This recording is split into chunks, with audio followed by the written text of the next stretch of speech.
Bismillahirrahmanirrahim. Assalamualaikum warahmatullahi wabarakatuh. Alhamdulillahirrahmanirrahim. Segala puji hanya milik Allah yang telah memberikan kita kesehatan sehingga bisa melaksanakan pembelajaran biologi pada hari ini. Sebelum memulai pembelajaran, alangkah baiknya kita berdoa terlebih dahulu. Baca doa mulai. Baca doa selesai. Sebelum lanjut, Ibu akan mengecek kehadiran kalian terlebih dahulu. Maisa, Dina, Hana, Mala. Oke, semua alhamdulillah hadir ya.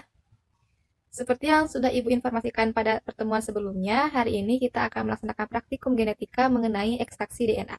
Sebelum melaksanakan praktikum, sebelumnya Ibu akan menyampaikan tujuan praktikum hari ini. Yang pertama, menjelaskan konsep gen dan DNA. Yang kedua, mengetahui proses ekstraksi DNA pada sel buah.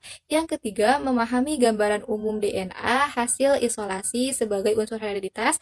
Yang keempat, mengetahui bentuk DNA yang sudah diekstraksi. Yang kelima, berperilaku jujur, teliti, tidak tergesa-gesa, hati-hati ketika melaksanakan percobaan. Dan yang terakhir, menghargai pendapat orang lain. Dalam praktikum ini, terdapat beberapa sintaks yang harus kalian lakukan. Di antaranya, yang pertama, identifikasi permasalahan.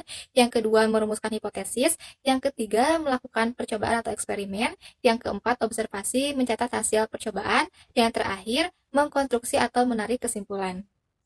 Dalam identifikasi permasalahan, di LKPD, Ibu sudah menyajikan pertanyaan mengenai DNA. Seperti yang kita ketahui bahwa DNA ini merupakan senyawa yang ada dalam tubuh makhluk hidup dan memiliki peranan yang paling penting. Di dalam DNA terkandung informasi genetik suatu makhluk hidup. Nah, dari sini, apakah semua makhluk hidup ada DNA-nya? Dan kita akan melakukan ekstraksi pada buah stroberi. Apakah dalam buah stroberi ini terkandung DNA? Nah, untuk menjawab pertanyaan tersebut, kita harus melakukan praktikum atau percobaan. Silahkan kalian lakukan praktikum dengan sebaik mungkin. Dan ingat, kalian harus melakukannya dengan teliti, jujur, hati-hati, tidak tergesa-gesa, dan melakukannya sesuai sintaks. Kalau misalkan tidak, ditakutkan nanti hasilnya tidak sesuai dengan apa yang diharapkan. Adapun alat yang digunakan dalam praktikum ini, yang pertama plastik dengan klem, kemudian wadah atau beker gelas, corong, dan kertas saring. Adapun bahan yang digunakan, stroberi, NaCl atau garam, deterjen cair, alkohol, dan aquades. Adapun langkah-langkah pada praktikum ini, yang pertama, masukkan buah stroberi ke dalam plastik. Haluskan buah dengan cara memukul plastik atau dengan menekan-nekan buah. Hati-hati jangan sampai menyobek plastik.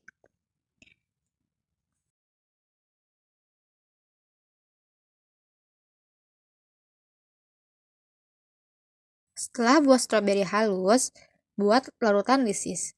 Masukkan 100 ml aquades, kemudian masukkan 2 sendok sabun cuci piring, kemudian masukkan 1 sendok garam, lalu diaduk hingga tercampur merata.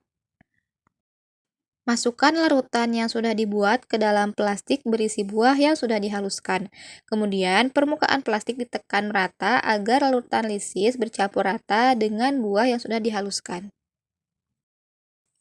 Setelah tercampur rata, tuangkan isi plastik tersebut ke dalam beker gelas yang telah dilapisi dengan kertas saring.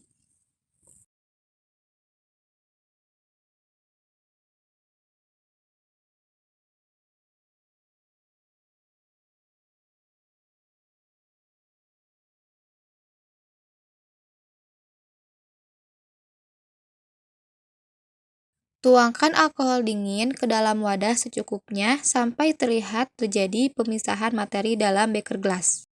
Jika berhasil, maka DNA akan menggumpal atau mengendap di atas permukaan. Terlihat di sini, di atas permukaan beker gelas terdapat endapan seperti kristal yang disebut dengan DNA, dan ketika dipindahkan ke dalam tabung reaksi, sangat terlihat jelas terdapat endapan di bagian atas yang disebut dengan DNA. Kesimpulan dari praktikum kali ini yaitu DNA ada pada semua makhluk hidup dan pada buah stroberi pun terdapat DNA.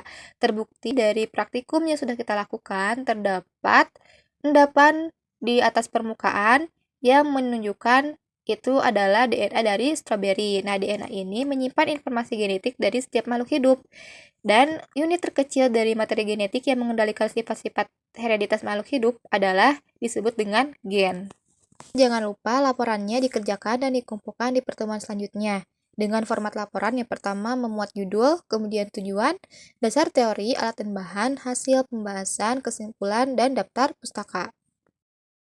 Selanjutnya, Ibu akan memberikan post-test kepada kalian agar Ibu mengetahui sejauh mana pengetahuan yang kalian dapatkan setelah melakukan praktikum pada hari ini. Sebelum Ibu tutup, apakah ada yang ingin ditanyakan terlebih dahulu? Jika tidak ada, Ibu akan tutup pertemuan hari ini dengan mengucapkan hamdalah bersama-sama. Alhamdulillahirrabbilalamin.